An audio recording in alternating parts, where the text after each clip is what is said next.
non da un dirigente, lo precisa il Ministero dopo un'interpellanza della Lega di Bassano che ora chiede le dimissioni dell'assessore Boesso.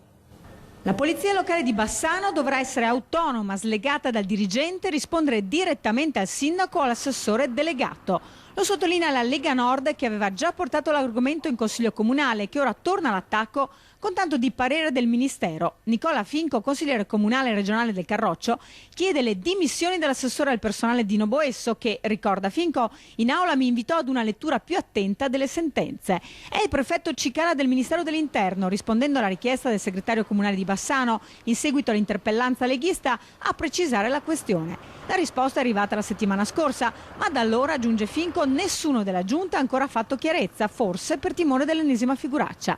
Il Ministero certifica che la polizia bassanese ha operato per anni fuori dalla legge. Oltre alla necessità di ripristinare quanto prima una situazione di legalità, aggiunge il consigliere, Roma smentisce in maniera forte e chiara l'amministrazione.